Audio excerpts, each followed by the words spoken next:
Hello students, today we're going to discuss World War I, which in your textbooks is Chapter 10, covering the years 1914 to 1919.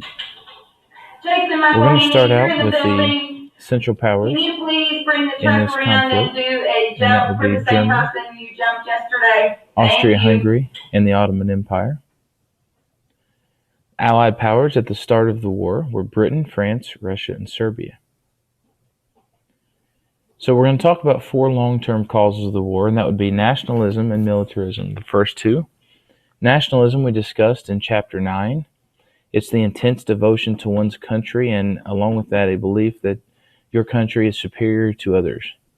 Militarism is glorification of the military, and due to the Industrial Revolution, many technological advancements, there was a great increase in military firepower, military technology during this time, leading to the glorification of the military or militarism.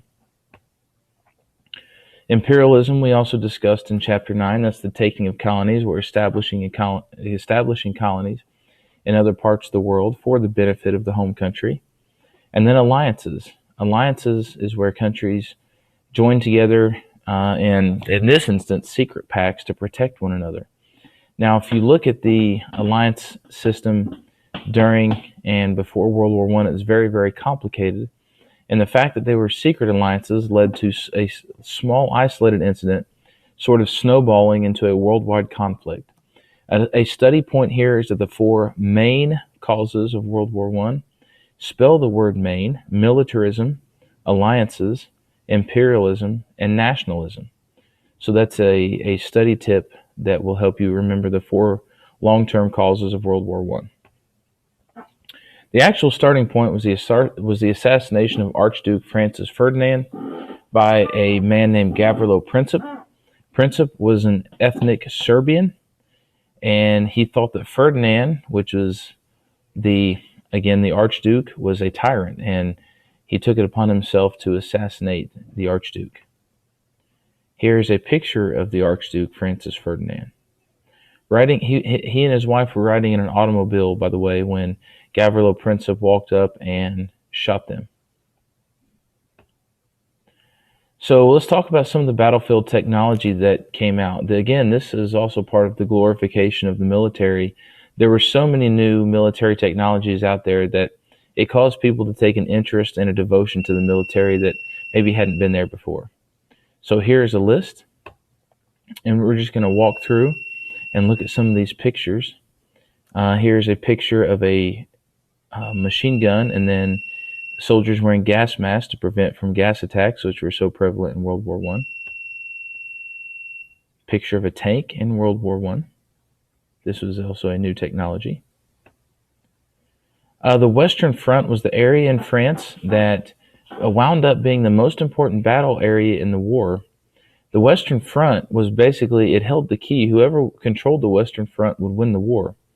And here is a picture of the Western Front in different points of the war. So this is something that you can go back and look at later if you want to. The actual Western Front and some of the important battles and battle spots or areas. Now, trench warfare was the dominant strategy during World War I. What we had in trench warfare was both sides digging into trenches and maintaining a defensive position, and every now and then launching attack on the other trench. Now, the area in between the two trenches was known as no man's land. This was the burned out, bombed out, shot up, blackened area between the two trenches. This was the area that armies had to travel to get to the other trench. And the reason why trench warfare developed and became so prominent in World War I is because we had developed many effective defensive weapons, but ineffective offensive weapons. So what this did was encourage armies to dig in and make the most of what they had, which wound up being these excellent defensive weapons.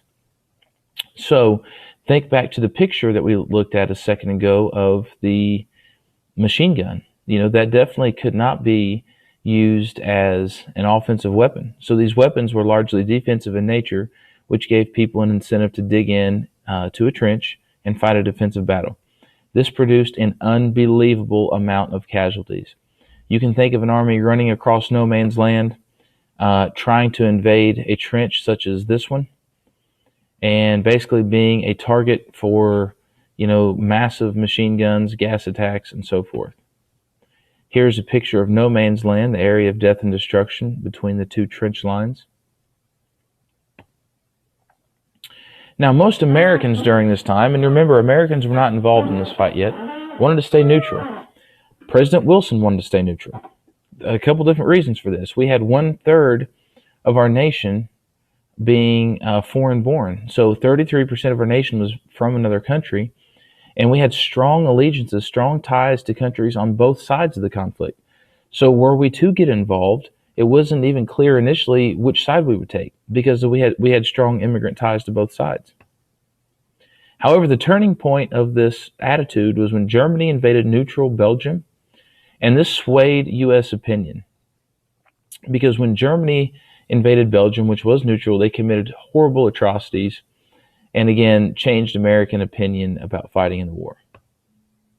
So we developed within the country 3 basic opinions. There were isolationists who wanted to stay completely out of the war, interventionists who wanted to side with the Allies, and internationalists, which said to work toward peace, but don't actually enter the war. So people sort of fell into these 3 groups when debating whether or not we should join the fighting. Now, there were 4 reasons why the U.S. ultimately ended up joining the war. Number 1 being that Britain blockaded the nation of Germany, which hurt our trade and made us realize we'd have to get involved in this conflict. There was the sinking of the passenger ship Lusitania. Now, a passenger ship was sunk because Germany had started to partake in unrestricted submarine warfare, which we'll talk about in a second. Sinking any ship that was not their own, essentially targeting any ship they considered to be an enemy. And when the ship sunk, there were many, many U.S. citizens killed, which again drew us closer to fighting in this war. And there is unrestricted submarine warfare, again, the German policy of sinking civilian ships. And the Zimmermann Note. This was a letter from Germany to Mexico promising that if they would attack the U.S.